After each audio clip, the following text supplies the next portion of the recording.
আজ আমি চলে এসেছি চায়নার এক অসাধারণ জায়গায়, যেখানে নেচার আর মডার্ন সিটিস্কেপ দুটোই একসাথে দেখা যায়। এই স্থানটির নাম হচ্ছে শেনজেন ট্যালেন্ট পার্ক। অনেক বড় একটি পার্ক, হেঁটে শেষ করা আমার পক্ষে সম্ভব নয়, তাই আমি সাইক্লিং করে পার্কের শেষ মাথা অবধি আপনাদের ঘুরে দেখাবো। আমার লাইফে দেখা one of the best park, যেখানে রয়েছে বিচ ভিউ। দেখলেই আপনার নেমে পা ভেজাতে মন চাইবে, এত সুন্দর ভিউ। দূর থেকে চোখ ধাঁধানো মুগ্ধকর সিটি ভিউ, যা যে কোনো ট্যুরিস্টকেই আকৃষ্ট করবে। রাতের ভিউ, ঝলমলে আলো, মুহূর্তটা অনুভব করার মতো। চলো তাহলে একসাথে ঘুরে দেখি এই সুন্দর জায়গাটি। যাত্রা শুরু আমার রেন্টেড হাউস থেকে।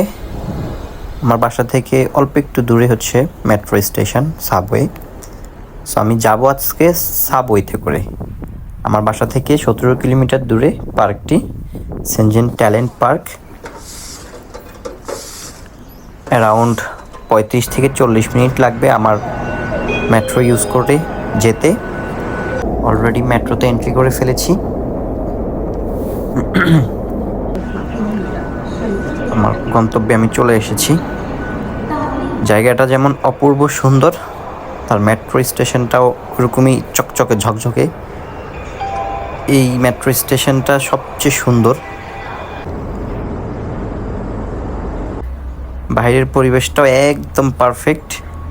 বলে রাখি, এই সিটিটা নতুন, 5-6 বছর হয়েছে এই সিটিটা ডেভেলপ করা হয়েছে। রোডঘাট, বাসাবাড়ি সবগুলোই নতুন, চকচকে ঝকঝকে। ওয়াও! আর এই যে হচ্ছে গিয়ে স্ট্রেট, যে স্ট্রেট ধরে আমি যাচ্ছি, এখানে বিশ্বের যত নামি দামি ব্র্যান্ড আছে সবগুলো ব্র্যান্ডের স্টোর আপনি এখানে অ্যাভেলেবেল পাবেন। একদম রোলেক্স থেকে গুচি পর্যন্ত সব আপনি এখানে পাবেন অ্যাভেলেবেল।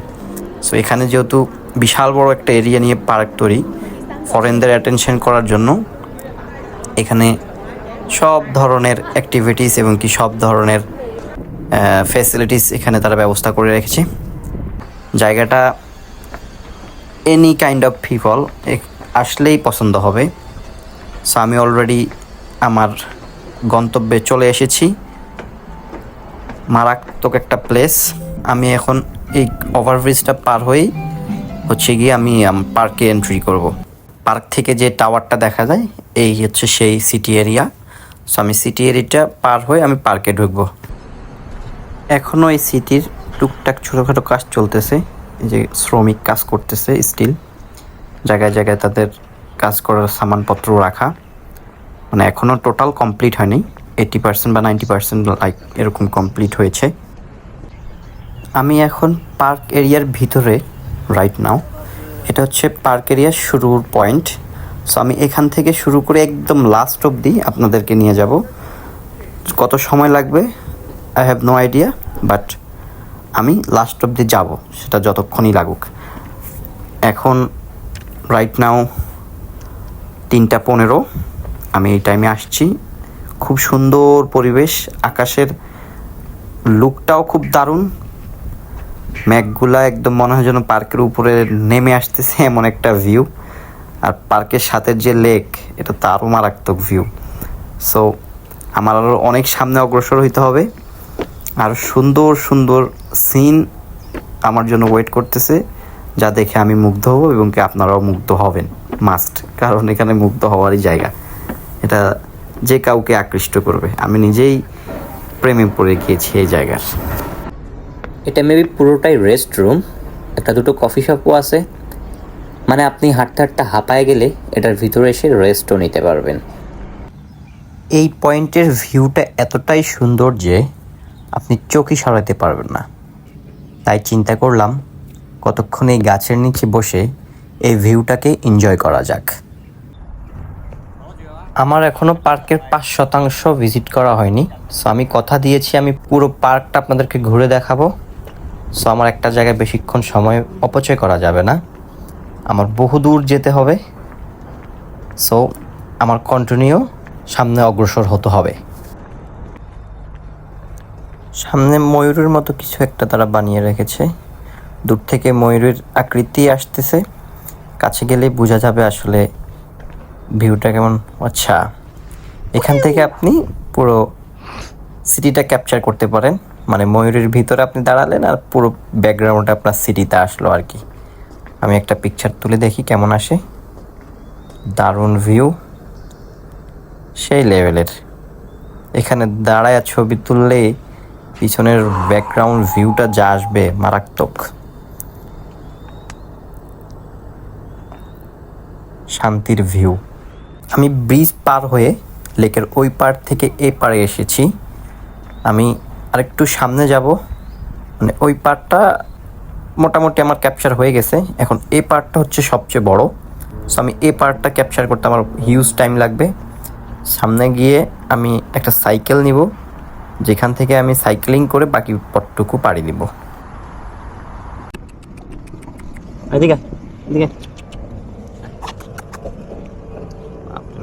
কালা। পার্কের সামনে যে লেকটি ছিল ওটা মানুষের বানানো লেক, আর এই যে লেকটা দেখতেছেন এটা বিশাল বড় লেক, প্রাকৃতিকভাবে তৈরি লেক, এটা মানুষের হাতে বানানো না। ঢেউটাও মোটামুটি সমুদ্রের মতো ফিল করতে পারবেন, অনেক বাতাস এখানে। মারাত্মক ভিউ, মানে এই পাশের ভিউটা আরো জোস।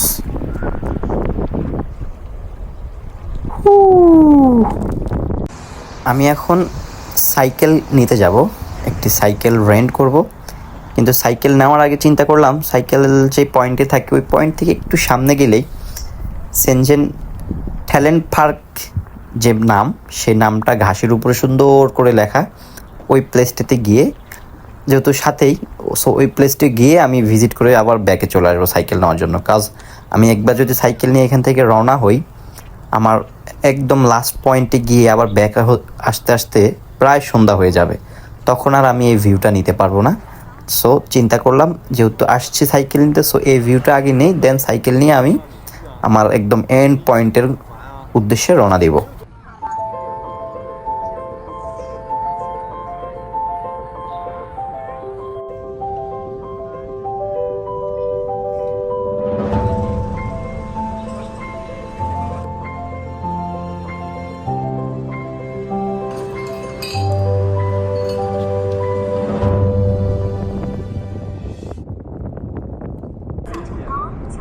সো ইয়েলো কালার সাইকেলটি আমি রেন্টে নিয়ে নিলাম, যেটা চালিয়ে আমি এখন একদম পার্কের এন্ড পয়েন্টে যাব।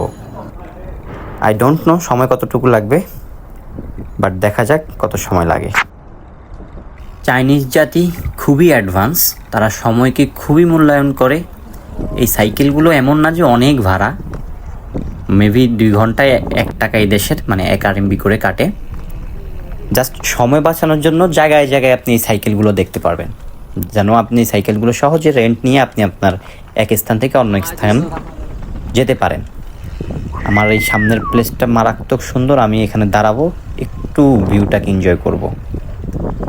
খুবই সুন্দর দেখছেন, একদম মনে হয় যেন সমুদ্রের ঢেউ এসে পাড়ে বাড়ি খাচ্ছে, কিন্তু এটা কিন্তু সমুদ্র না, এটা জাস্ট একটা লেক, চারপাশে পাহাড়, মাঝখানে পানি, প্রাকৃতিক সৌন্দর্যটা। আমি প্রথমেই বলেছি আমার একটি জায়গায় বেশিক্ষণ অবস্থান করা যাবে না, বিকজ পার্ক অনেক বড়, আমার এন্ড পয়েন্টে যেতে হবে সূর্যের আলো থাকা অবস্থায়। সত্যি বলতে আমি সাইকেল চালিয়ে খুব মজা পাচ্ছি, চারপাশে শুধু প্রাকৃতিক ভিউ, শীতল হাওয়া, মানে খুব একটা আনন্দ ফিল হচ্ছে সাইকেলিং করে এখানে, যেটা আগে কখনো এমন ফিল করিনি। দেখছেন আপনারা আমার চারপাশের ভিউটা দেখছেন, রাস্তাগুলা দেখছেন, এগুলা কল্পনার বাহিরে, বাংলাদেশে এগুলা কল্পনার বাহিরে। আমরা মিনিমাম 30 থেকে 100 বছর পিছিয়ে আছি। এইসব দেশে আসলে আমার দেশের জন্য খুব আফসোস হয়। আমার দেশের কোটি কোটি টাকা, একটা মানুষের কত টাকা লাগে, সব নিয়ে পলাতক। যেখানে আমার দেশ এত ছোট দেশ, দ্রুত উন্নতি করা সম্ভব। চায়না এত বড় দেশ হয়েও তারা কতটা ডেভেলপ, কতটা অ্যাডভান্স। সত্যি কথা বলতে এই রকম একটা প্লেসে আমি লাইফে কখনো সাইকেলিং করি নাই, বা আজকে প্রথম সাইকেল চালিয়ে নিজেকে এতটা আনন্দ ফিল হচ্ছে, নিজের ভিতরে এতটা আনন্দ ফিল হচ্ছে, যেটা এত বছরও হয়নি। সাইকেল চালানো শিখছি সেই 5 বছর বয়সে, রাইট নাও 25, মানে 20 বছরে তো আনন্দ পাই নেই। আজকে সাইকেলিং করে যে আনন্দ ফিলটা হচ্ছে আমার, যে একটা প্রাকৃতিক সিনের ভিতরে, প্রাকৃতির পরিবেশে, প্রাকৃতির মাঝে আমি সাইকেলিং করতেছি, আর আমার ভিতরে যে একটা আনন্দ ফিল হচ্ছে, এটা আসলে বলে বোঝানোর মতো না। পরিবেশ, পরিষ্কার পরিচ্ছন্নতা, মানে ইচ অ্যান্ড এভরিথিং এখানে আপনার হার্টকে টাচ করবে। ফিশিং নিষেধ, আমি এটাই খুঁজতেছিলাম যে আসলে ফিশিং করা যায় কি না। ফিশিং টোটালি নিষেধ, না হলে মাস্ট আমি নেক্সট এখানে ফিশিং করার জন্য আমার অ্যাক্সেসরিজ নিয়ে আসতাম, ফিশিং অ্যাক্সেসরিজ, যেহেতু ফিশিং নিষেধ।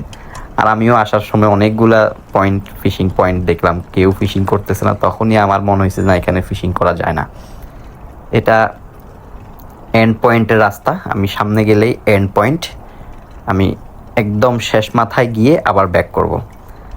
মানে চারপাশের প্রাকৃতি, আকাশ, মেঘ, পানি সব কেমন যেন আমার সাথে সাই দিতেছে যে না, আমি আসছি, আমাকে উপভোগ করো, যে তুমি আসছো, আমাকে উপভোগ করো। দেখছেন আপনি আকাশটা কি সুন্দর, সৌন্দর্য ছড়াচ্ছে, রাস্তাঘাটগুলো কত সুন্দর। মানে তারা বুঝে যে ট্যুরিস্ট পয়েন্টগুলোকে কিভাবে সুন্দর সাজিয়ে গুজিয়ে রাখতে হবে। আমাদের কক্সবাজার গেলে কি যে একটা নোংরা অবস্থা, উফ, যেখানে আমাদের এত বড় ওপেন বিচ থাকা সত্ত্বেও আমরা কিছু করতে পারিনি। মানুষের দেশে, মানে এইসব দেশে এগুলা স্বপ্ন, এত বড় ওপেন বিচ এগুলো স্বপ্ন। আমাদের কক্সবাজার এত বড় ওপেন বিচ। যাই হোক, দেশের কথা বাদ দেন, আমরা 100 বছর পিছিয়ে আছি। সো এটা হচ্ছে এন্ড পয়েন্ট। আমি এখন এখানে একটা সার্কেল রাউন্ড দিয়ে একটু দাঁড়াবো, দাঁড়ায় একটু ভিউটাকে এনজয় করব। দেখছেন সামনের সিটি ভিউটা, উফ মারাত্মক। এখানে না দাঁড়ালেই জীবন ব্যর্থ।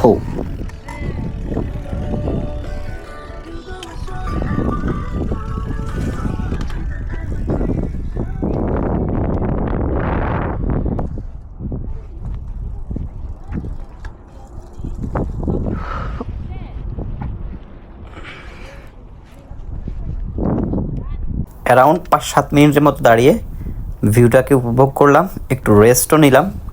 এখন আমি আবার ব্যাক করতেছি, যেহেতু আমার এন্ড পয়েন্ট চলে আসছে, আমি আবার চলে যাব।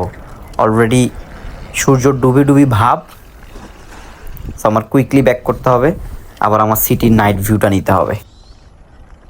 আমি অলমোস্ট সিটিতে চলে আসছি। পার্কের এন্ড পয়েন্ট থেকে রওনা দেওয়ার সময় আমি টাইম ধরেছি, আমি পৌঁছে দেখব কত সময় লাগলো আমার আসতে। একদম সূর্য ডুবে গেছে, রাতের ভিউটাও সুন্দর আসবে। সো আমি সাইকেলটা রেখে দিই, কত টাকা বিল আসছে চেক করা যাক। এটা সে 4 টাকা, 4.4 RMB বিল আসছে, যেটা বাংলাদেশের 77.44 মতো আসছে, মানে 77 টাকা 44 পয়সার মতো আসছে। এই হচ্ছে আপনাদের নাইট ভিউ, খুব সুন্দর চোখ ধাঁধানো নাইট ভিউ। আর এটার জন্যই আমি এন্ড পয়েন্ট থেকে এত দ্রুত চলে আসছি। এন্ড পয়েন্ট থেকে এই সিটি পয়েন্টে আসতে আমার সময় লাগছে 48 মিনিট। আমি একটু ক্লান্ত বটে, আমার খুব দ্রুত বাসায় ব্যাক করতে হবে, কারণ আমার প্রচণ্ড ক্ষুধাও পাইছে। বাসায় গিয়ে খাবো, এবং কি আমার অনেকগুলো কাজ পেন্ডিংয়ে আছে। এখানে আজকে প্রচুর সময় ব্যয় করে ফেলেছি। সো আমি পার্ক থেকে বেরিয়ে পড়েছি, আমি এখন বাসার উদ্দেশ্যে রওনা হয়েছি। আমি সোজা বাসায় যাব। তবে বাসায় যাওয়ার আগে এখানে যেই মার্কেটটা আছে, যেই মার্কেটে বিশ্বের সকল নামি দামি ব্র্যান্ডগুলো স্টোর খুলে বসে আছে, এই মার্কেটের ভিতর হয়ে আমি একটু হেঁটে যাব।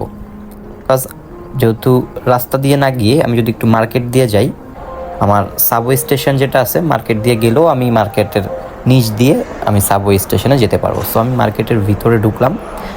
মার্কেটটা মানে অসাধারণ ডিজাইন, মার্বেল টাইলস, মানে বুঝতেই হবে এখানে সব ওয়ার্ল্ডের ব্র্যান্ড এসে শপ ওপেন করে বসে আছে। এখানে তো আর যেন তেন জিনিস ইউজ করলে হবে না। এখানে 10 টাকার জিনিস আপনার 5,000 টাকা। সো বুঝতেই হবে আপনার এনভায়রনমেন্ট ওরকম হইতে হবে, নাহলে তো আপনি কোপাইতে পারবেন না। যাই হোক, আমার হাতে সময় নেই, না হলে আমি দু একটা স্টোরে ঢুকে প্রোডাক্টের প্রাইস দেখাইতাম, আর যদি আমার সাধ্যের ভিতরে কিছু থাকতো আমি অবশ্যই পারচেস করতাম। সো সময় খুব শর্ট, আমি অলরেডি সাবওয়ে স্টেশন চলে আসছি, জাস্ট মেট্রোতে উঠবো সোজা বাসায়। সো আল্লাহ হাফেজ, দেখা হবে নেক্সট কোনো ভিডিওতে। খোদা হাফেজ।